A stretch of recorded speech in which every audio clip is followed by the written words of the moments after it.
my people, and if you're watching live, checking us out on YouTube, or listening on your favorite podcast provider, you are most definitely my people. Welcome to another episode of Botched and Chair Shots. We still have high hopes of delivering quality wrestling content, but if not, we'll sprinkle in some Indy stars or Jerry Swirlz, so we still get over. I'm your host, a chef by trade and a mark by choice. I am the Will Gray, and I'm glad to be on this journey. And tonight, that journey is being joined by the golden god of professional wrestling. He oozes charisma every time he steps in the ring. Ladies and gentlemen, he is Jerry Swirlz. Jerry, thanks for coming on and chat about some wrestling, brother. How are you? I'm great. And can you please do that intro for me every single time that you come to a show? I would be honored to bring you. You just said oozing with charisma. Oh my gosh, I love that, man. We're off to a great start already. We haven't even gotten to the questions yet. This is awesome. That's pretty much it. The interview is over. We can just cut it off right there. I love getting plugged from the guys. You already sold it, man. So let's start at the top, man. 2022. What's going on with Jerry Swirlz in the world of professional wrestling? Oh gosh, what isn't going on in my world, in Jerry Swirlz's world? Go check out my YouTube channel, Jerry Swirlz World Blog. Cheap plug there. What can I say? I'm doing a lot of shows as of late. I just last week did the Love Alive charity show for Great American Clash under the Pope Elijah Burke's Love Alive charity. That was really great. We had the end there, the Russell twins, Stunt Marshall, a lot of it was really cool. It was a really cool experience. Right now, I mean, my schedule is busy this week. Oh my gosh, it's probably the most busy my schedule's been in a while. Not gonna lie. Been busy, keeping up with ARW. The Golden God of Pro Wrestling has been thrusting and busting just to, get those hips with all these grandmas and these middle-aged babes. Because I ain't a simp parent anymore, of course. And I'm looking for more than just Golden Girls, of course. So old grannies, middle-aged babes, if you're watching this right now, enjoy what you're about to see. And maybe we could find wine and dine afterwards. Well, I don't have wine, So I was... yeah, man. I was stalking your Instagram before we got on the air. I was looking through. One of the first things that came to mind, you have a ridiculous clip. You're in an outdoor match. You and your opponent are going back and forth. There's a slingshot into the porta potty, followed by a huge lariat. Jerry, what the hell was going on in that video clip?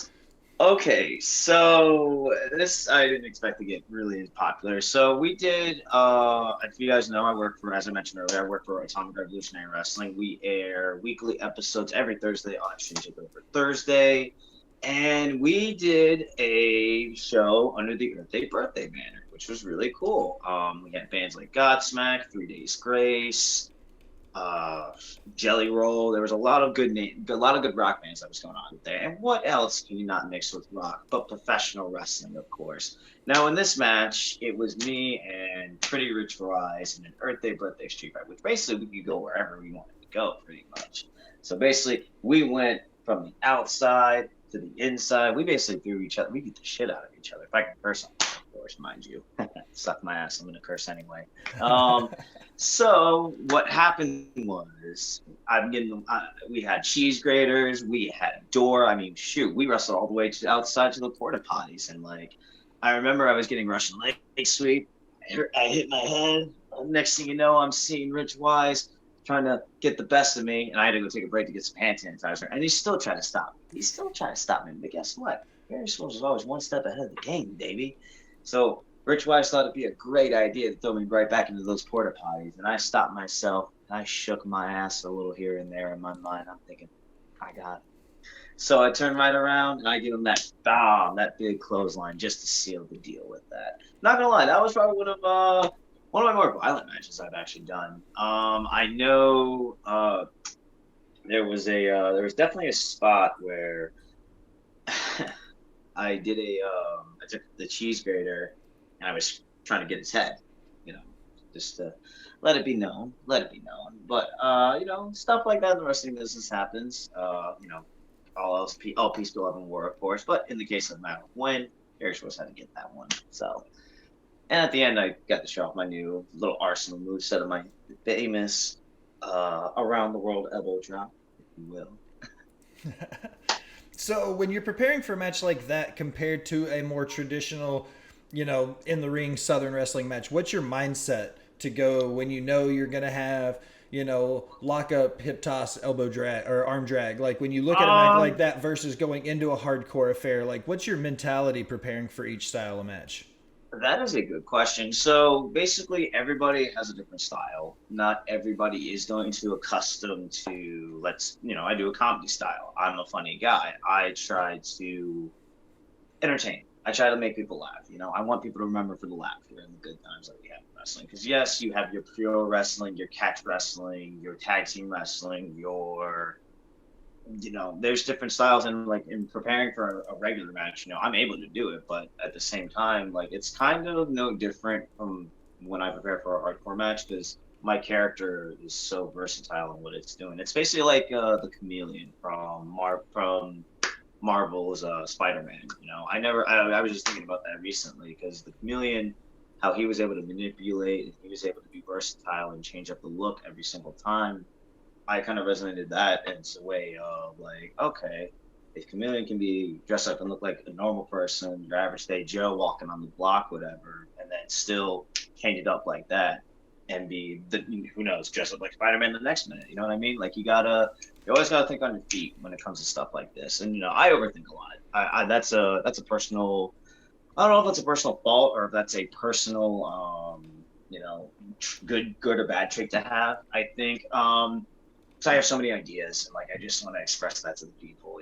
Like wrestling is so open-minded, it is so out there. Everybody has a different flavor of ice cream that they like. I learned this. You have your chocolate chip, you have your vanilla, you have your strawberry, and sometimes you have your little bit of a mix of all of them. It's a matter of preparing for that kind of match. As long as, for me, for anybody that's watching this, does your character make sense in doing it? Would your character do this? Would your character do that? Actually, as a matter of fact, there was one thing that I was taught by Pope is if it makes sense, what would Pope do? That's a good little tidbit that I learned recently. Actually I've had that for a while now.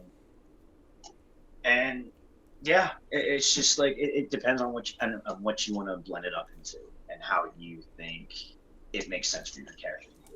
Makes sense for anybody else to really be doing it. I use this example a lot. Speaking in something that's a little bit more mainstream WWE thinking is the Hell in a Cell match. Being in a pay-per-view of its own when it originally started as a gimmick match.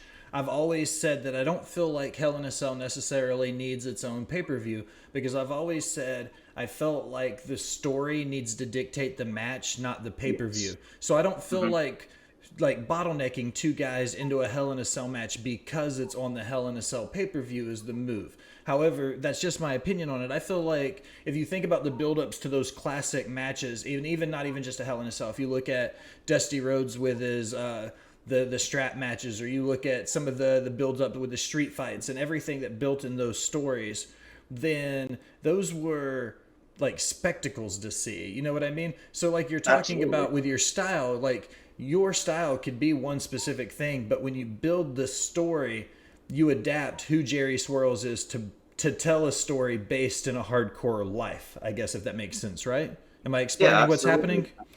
So I think what another thing is, and I'll talk a little bit too, and if you need to stop me at any point, please do. No, go ahead. Feel free. One of the things about it is like you said, the Hell in a Cell is a selling point, but it shouldn't be its own pay-per-view. I actually like that. I actually think that's a really interesting little tidbit that you threw out there. I never thought about that because here's the thing about Hell in a Cell. If you look at Madcap Moss and Happy Corbin, this is a good example. If you put them in a Hell in a Cell match, yeah, that's cool, that's awesome, but their characters don't really need to have the Hell in a Cell match to really sell that aspect of it. As a matter of fact, look at Harley Race and Ric Flair. That was the main event. Like a steel cage match back in the '80s, that was a big deal. Like that was what sold. And you had your little popcorn match, you had your little tag team match, you had all your mid card matches, and then you would build to that, and then you would build to your upper mid cards, and then you would build to your main event. Like it's a roller coaster. Yeah, wrestling is, your match card should be a roller coaster to pretty much how you think about your fans. You want your audience to be entwined and in tune. You want to get them excited all the way through. So I think like I said, if you want to have a show based on that match, that gimmick match, like it's just you overkill it, you overdo it by that point. Not saying that there's anything wrong with doing that, of course. I have no issues with people. If you believe that gimmick match is going to sell everything, that's great. That's awesome. But it doesn't need to happen all the time, because then it doesn't mean anything anymore, you know? Like, um, yeah, I just want to throw that out there. I was going to lead into something else, right? No, that's awesome. This is the best part about these kinds of conversation is because you have and you have a look at the industry that nobody else gets to have. There's a million marks in the world, but there are only a certain few select people that get to call themselves pro wrestlers, and you're one of them. So for a mark like me to have an opportunity to have a conversation with somebody, like, I get it. Like, I eat this shit alive, dude. Tell me everything. You know what I mean? Like, trust me. That's why I do this. Let me ask you a question about something you were bringing up. You said that you're an entertainer. Do you feel like being a sports entertainer and a professional wrestler in 2022 are one and the same now? Whereas if you went back to the 80s, pro wrestlers, sports entertainers wouldn't have been something they would have ever thought to call themselves in the 80s. Do you feel like in 2022, are they synonymous? Are they the same thing? That is a wow, that's a really good question. You're giving me some good ones here. What did you watch? Sean Evans Hot Ones to pick up all these studies? I did my homework. So here's the thing. Like, in the 80s, it was professional wrestling. You know, that was Dusty Rhodes, Ric Flair, Harley Race, Magnum TA, Sting. That was something. But the way that I look at sports entertainment and professional wrestling, I look at it in both sides of the coin. It is a form of physical entertainment theater. You know, it is something that people will come to see and enjoy. And now, mind you, there's the Ring of Honors, there's the pure wrestling aspects of it. You know, there's the catch wrestlers and all that kind of stuff that many people want to see the physical aspect. Bloodsport, that's another good example. There's the physical aspect of it that many of those wrestlers still treat to, and people want to see blood and violence. You know, to say that they're one and the same, I would definitely say yes and no. Yes, because it's still our sport. It's still a form of wrestling. It is still a type of entertainment. It is still a physical performance. It is still part of. It's still a fight. It's still a fight at the end of the day. But at the same time, there's a lot of high respect for MMA. There's a lot of high respect for catch wrestling, amateur wrestling, whatever. And many people want to separate themselves from that. But if you really believe something like that style can happen, you know, like say for example, an MMA company like UFC, they start to do like physical theater. They take away the MMA kicks and they start bringing in the ropes. Then they turn it into a pride kind of wrestling. You know what I mean? Like if you, like I said, I lean. All right, then I guess in this point, I guess I would say yes. It's more intertwined, but at the same time, there's a handful of people that believe in the pure wrestling fight aspect of it, you know. But to retaliate, I think they are both the same. Just to go hand in hand, in my opinion. Let me throw my 2 cents in on it just for fun. Then, from my perspective, I've said, and I've always fought with it. I've always said, I have an episode tonight that I'm recording that is nothing but controversial wrestling takes. And before we get off the air, I'm not going to have you do it on air. I'm going to have you do it anonymously like everybody else. But I'm going to ask you for your most controversial wrestling take before we get off the air tonight, because we're doing one tonight. And I've talked to talking heads from the IWC. I've talked to talent from multiple promotions all the way up to Impact. You know what I mean? Like, I've talked to lots of people in the business. I bet I've got probably 30 where it's just like controversial wrestling opinions, things that's wrong with the business today. So I'm going to ask you about that too later in the conversation towards the end of it when we get off the air. So I'm curious about yours. Okay. So let's kind of we're going to look at the next little bit of the conversation in a couple different parts. We're going to start kind of on this, I don't want to say small scale, but you'll understand what I mean by that when we start it. Okay. What's your favorite part about working something like a Tennessee All Pro Wrestling or a Pro Wrestling Alliance show, one of these small house shows in Gladeville or in Morrison, or one of these small indie house shows? What are your favorite things about those shows specifically?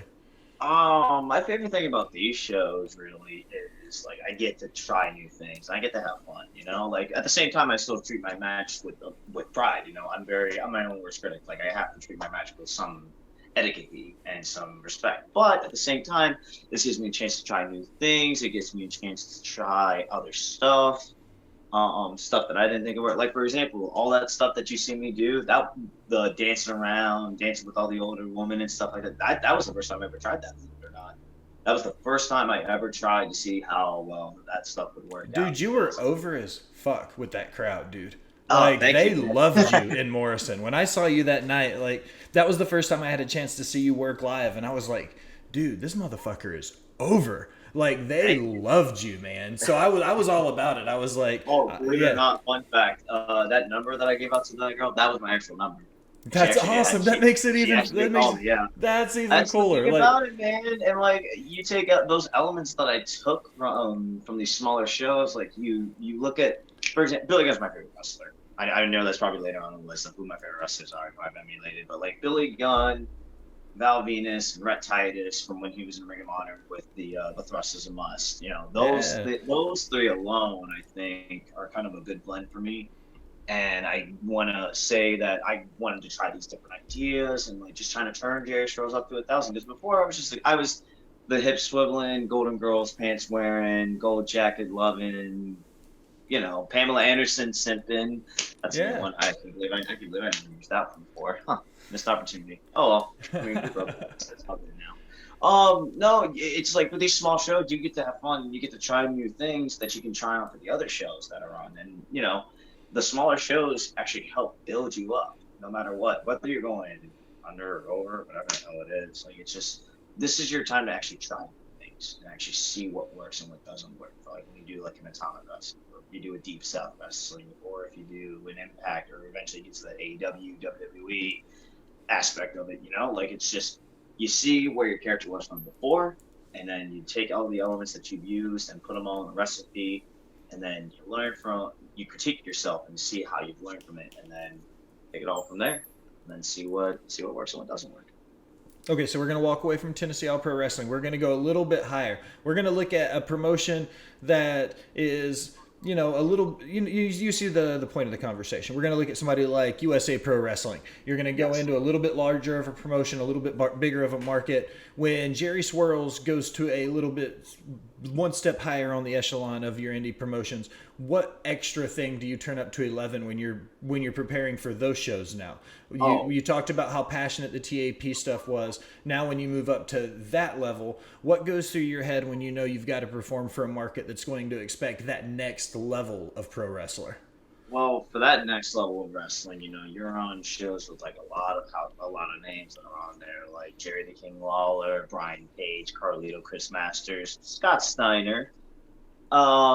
There's a lot of actually I have a flyer right here from all the people that were on the show that I was actually got the chance to actually have to wrestle. You can see right there, you got the wrestle Gabriel. That was a proud achievement. And for those shows, not only do you have to turn your character has to be up to 1,000, obviously, but also your wrestling. That is another thing. I try to focus on. I'm a cardio enthusiast.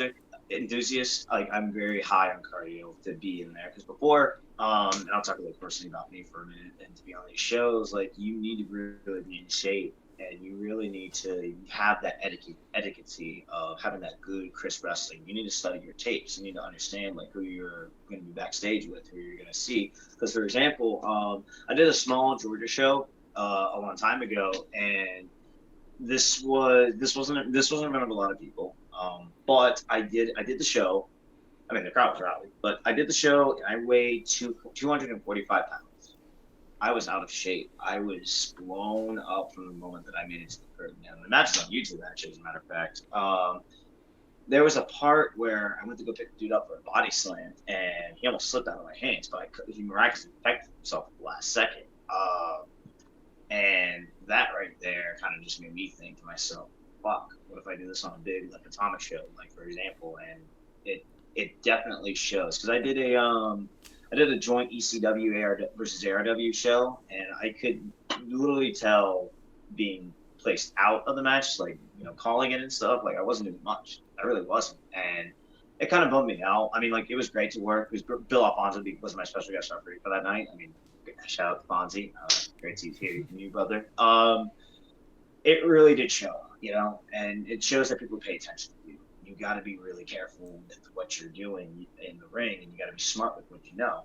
Even if you're out of shape, you can still utilize that to your advantage. Ace Steel, Coach Ace Steel, who was CM Punk's trainer, actually taught me that for as big as a guy as Harley Race was, for as heavy set, for as a hard hitter, as a fucking one of the best strikers of the fucking business, he always made himself get light every single time. Because I remember I did a spot in training where you would have to pick the guy up from a suplex from outside the ring, on the apron and where the ropes were.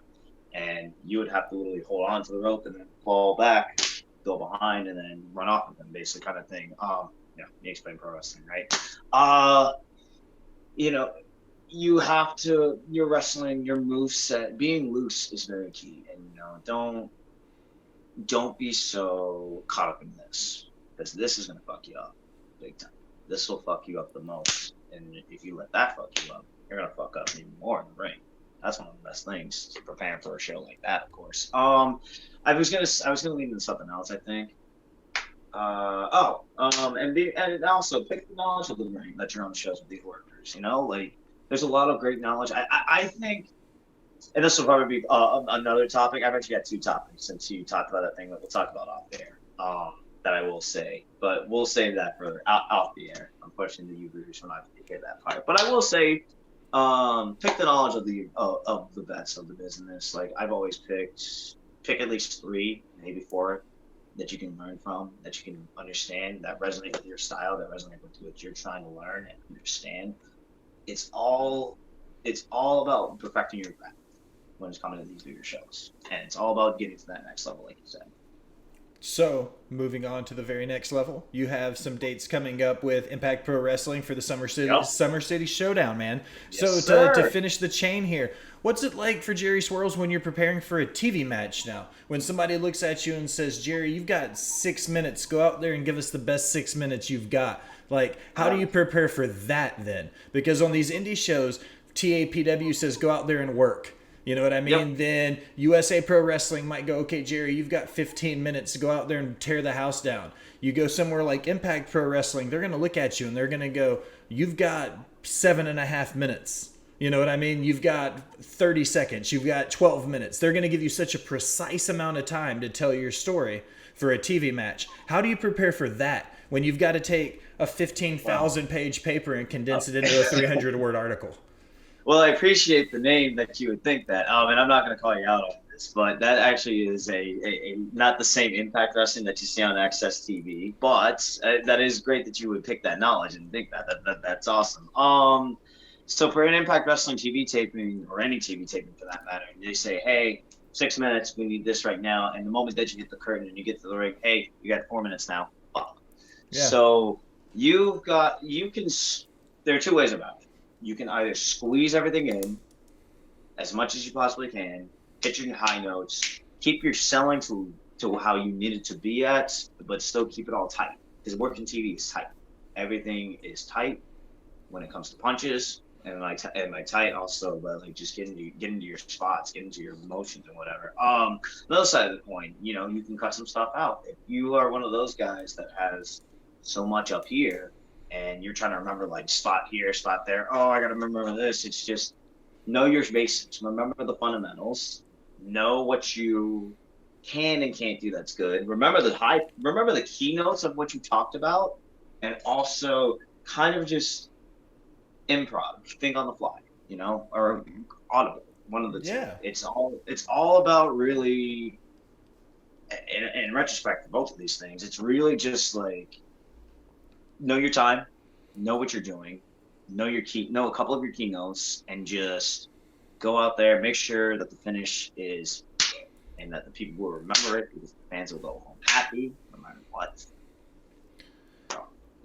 One of the guys that I've had previously on the show has said that he'd used a John Cena quote. He said it's like playing jazz. He says that when you have a match, it's not always about quantity, it's about quality. It's not always about speed, it's about being fluid. So if you want to put a lot of moves in your match, but you can't be fluid, then cut some of the moves out. If you want to be fast, but you cut on quality, slow down just a little bit.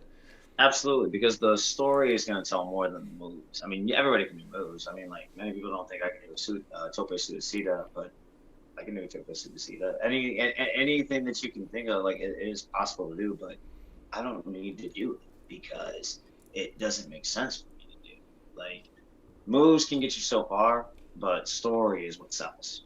Psychology is what sells as well too. That's another thing. Like that's a big emphasis. Actually, there's an indie wrestler who, in my opinion, has one of the greatest minds. In my personal opinion, and he's only been working for about 5 years now. Jason, he's a leader and the popular one of Brothers in Arms, Jason Dugan.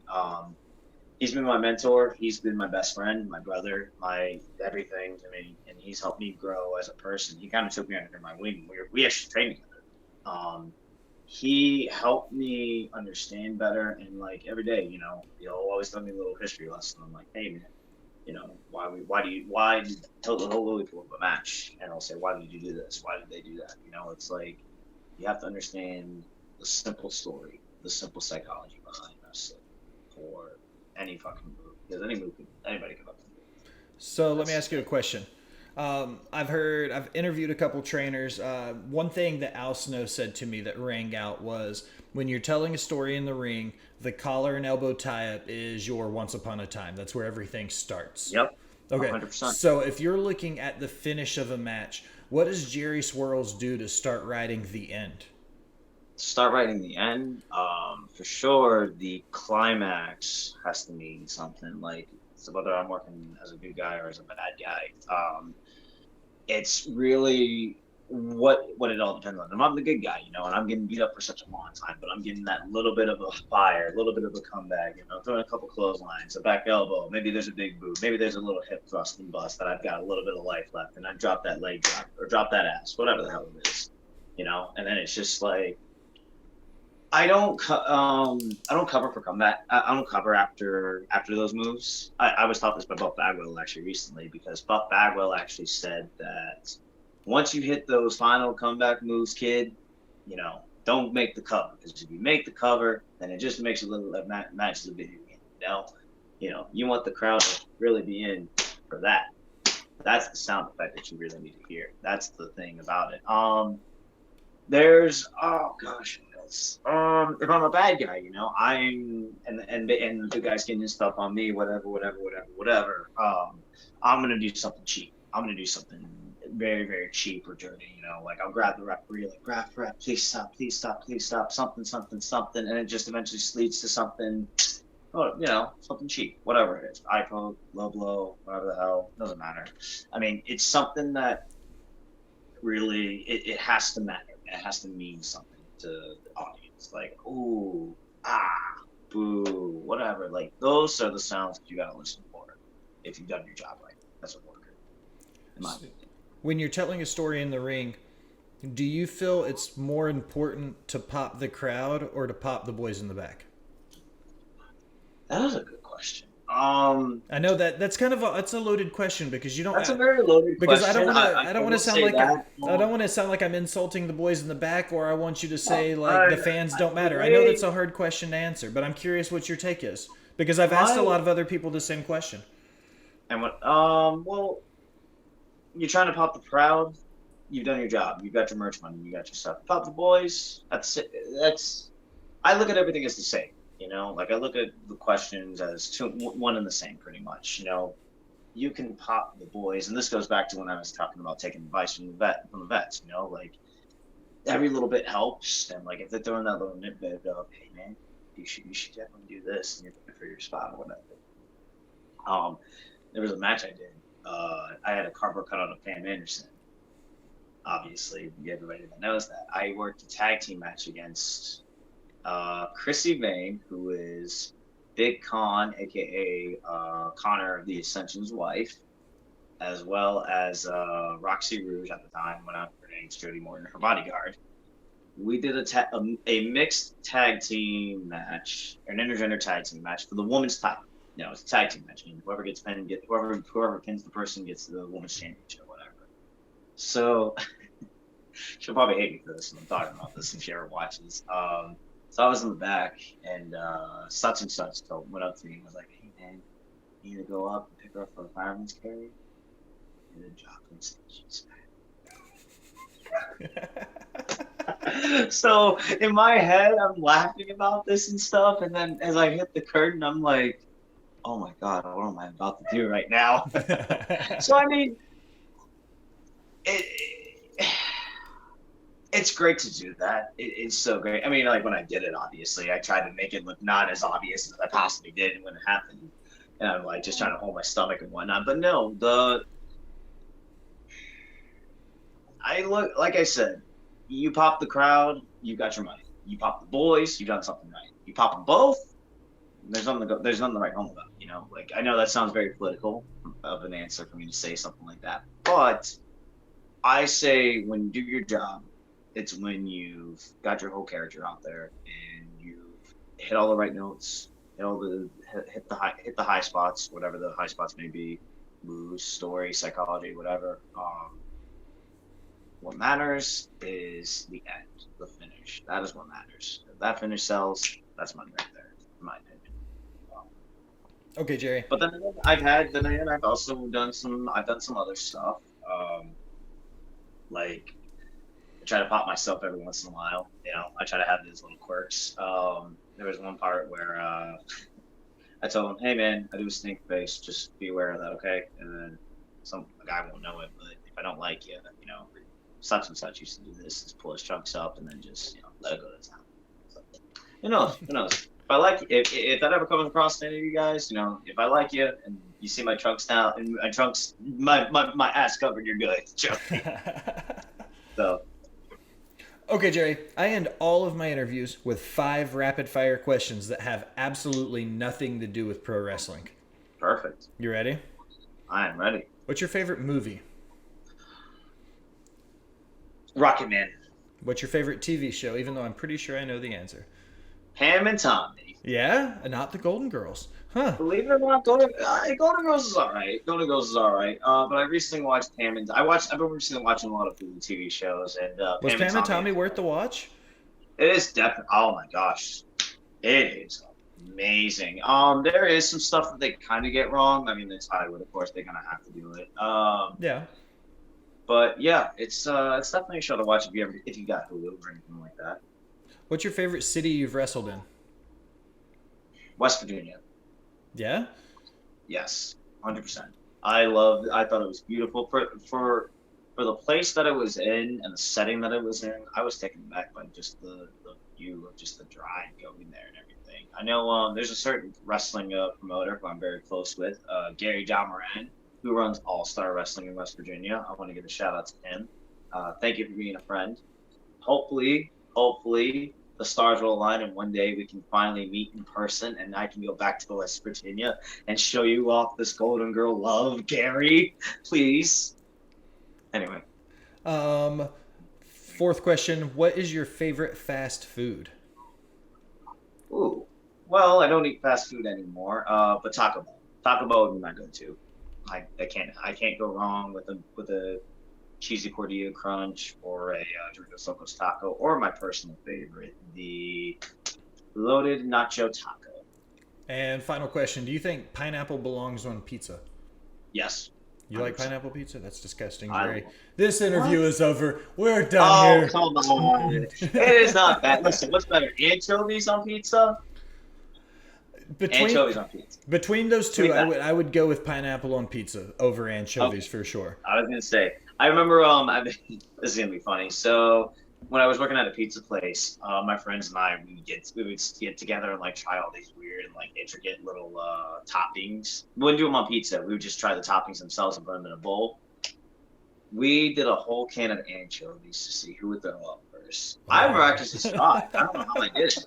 I mean, like the oil, and you had to have the oil too. You know how like the anchovies when you open up the can, the oil's like in there and all, like the sodium and shit. Yeah, the whole thing through. I'm surprised I made it. I mean, like it's got good protein in it, so. I don't mind anchovies. I'm not against them, just not on pizza. It's just not my thing. Yeah, I tried it a couple times. It's not appetizing to me. I mean, it's all right, but. I love sushi. I'm a big sushi guy. I just don't like. What is your favorite sushi? I'm going to ask you the question now. What is your favorite sushi? Because I'm a diehard sushi guy. I'm a very particular. It's going to depend on 2 things. If I'm going somewhere that has a specialty roll, Like if the Okay. sushi chef there has a specialty that he does or a specific style, or if he's known for sashimi, I'm going as a chef by trade, 17 years in the industry, man. If I walk into a restaurant and the chef goes, "This is my specialty," that's what I'm gonna eat 10 times out of 10. So it's always gonna Absolutely. depend on that. If I go to just a like a mom and pop sushi spot and I'm just picking it up, I'm always gonna go with something spicy. I'm a big fan of Ooh. tuna. I'm a big fan of eel or octopus. I do like sashimi, so just a nice ball of well cooked rice with a perfectly filleted piece of fish. Like that's good soup, man. So like See, I'm sushi a is one of fan those of. thing that like done right is perfect, and all it is rice and fish. Yes. And see, I'm a salmon guy. I love tuna Yeah, too, but I'm a big salmon guy, and like wasabi is my go-to. Like sometimes I'll even take a little bit of the wasabi and the ginger. I'll yeah, roll it up into a little thing. And I'll just eat it myself. The salmon bowls, yes. those are my Like favorite. poke I love bowls. the salmon. I Yeah. ate the poke bowls. I eat those with avocado, a little bit of pineapple, actually, believe it or not. Put that in. Actually, of all the things that really shouldn't belong with pineapple is sushi. But I'm one of those guys that's a fan of it. So, you know, it's just trying those different spices and those different flavors that just bring it all out. Like I will go to Publix almost every day after my gym workout. I'll look at the sushi items. Like I know tomorrow's $5 Wednesday, so it's my sushi night. I'm excited for that. I'll either get a roll of the California roll, and then I'll get a little bit of the salmon. And I'll probably just like mix it up, and then I'll Yeah. mix a little bit of extra wasabi with that. And that's good to go for me. So, All right, Jerry, yeah. this is my favorite part of the episode because I just got to sit here and listen, man. Plug your stuff. Tell everybody where to find you and what you have going on. Awesome. This is my favorite part too. Hey guys, this is the Golden Girls here, the Golden God of Pro Wrestling, Jerry Swirlz. If you want to check me out on my Facebook, that's at Jerry Swirlz. You want to check me out on Twitter, that's Jerry Swirlz _69. You want to check me out on IG, on Instagram, that's Jerry _Swirlz 98. I also have a TikTok. I do some TikTok videos. I actually got a couple stuff with the brand that I'm doing right now. Thanks, Wild Protein Donuts. Jerry _Swirlz 6998. I have a YouTube channel. It's picking up a little bit right now. It's not all the way up there, but it's getting some steam. You can look me up on Jerry Swirlz World for YouTube. I'm trying to see. Oh, upcoming shows. Is that what you want to talk about? Oh, I also got a Pro Wrestling Tee store, prowrestlingtees.com/Jerry Swirlz. I got some shirts. I do video shout outs. I'm not sure how long I'm going to be doing those, though, because there was a recent quota for the price to be going up in range. So get those when you can, I guess. Upcoming shows. Wow. Where do I start with this one? This weekend. Oh, my gosh. It's going to be crazy. Friday, June 24th is ARW's Born in Blood. We have the return of Samuel Shaw coming to Atomic Revolution. I think he's wrestled for us before. On Saturday is Impact Pro Wrestling Summer City Showdown, which is going to be a showdown for the throwdown, a thrust to bust, baby. And on Sunday, I'm wrapping it all up with USA Pro's Wrestle War. We have lots of legends, lots of icons, and most importantly, the Golden God going to be there as well. We also got some future shows coming up as well. I know in July 9th, it's going to be ARW's big Star Spangled Slammer #6. Going to be a pay-per-view special on Fight TV. We have the one and only, the legendary tag team, the Rock and Roll Express, going to be in there, baby. We also got Cesar Bononi. We also got Kerry Morton, the son of Ricky Morton. We also got my boy Jason Dugan. We got Wes Briscoe. We have all the people that you can possibly think of. August, we're back at Ruby's Cafe for ARW. ARW is just picking up some steam. I don't know what it is. Y'all people can't be sleeping on it right now. But we're doing bone crunching action. We're working with the Major Wrestling Figure podcast that Brian Myers and Matt Cardona do. They are going to be appearing. The franchise Shane Douglas, Shannon Moore, Ryzen. It's going to be a Partridge in a Pear, my friend. And that's going to be, I believe, on August 6th or August 9th. I'm so sorry, Alex Red. Please don't watch this and don't fire me, please. There's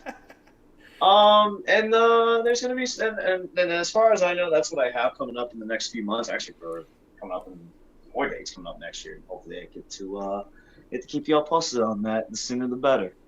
Excellent, man. Well, I appreciate you stopping by and chatting about some wrestling. Absolutely. Thank you for having me on, good sir. It is a pleasure to be on Botched Spots and Chair Shots. Please go check them out. Please go subscribe to the YouTube channel. Follow their Instagram and their Twitter. Because if you don't, I've only got 3 words for you. Suck my ass. Thanks. I'm clipping the hell out of that. That is going in the intro. Yes. And it's going in the intro. I made the intro. You guys. made the intro. I'm moving on up in the world. You did. I'm definitely putting that in the intro. Okay. Now as we close another episode of Botch Spots and Chair Shots, I want to take a minute and thank you for listening. Remind you to go wherever you do anything on the internet. Facebook, Instagram, iHeartRadio, Spotify, Twitter. Literally, you have all the options. Like, follow, subscribe, unsubscribe, but then subscribe again. Leave a comment telling me how great I am or how terrible I sound. Either way, it helps the algorithm and it helps me find new listeners.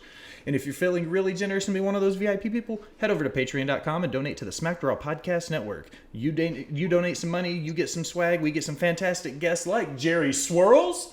Woo! I'm your host, The Will Gray. Thanks for stopping by and listening, my people.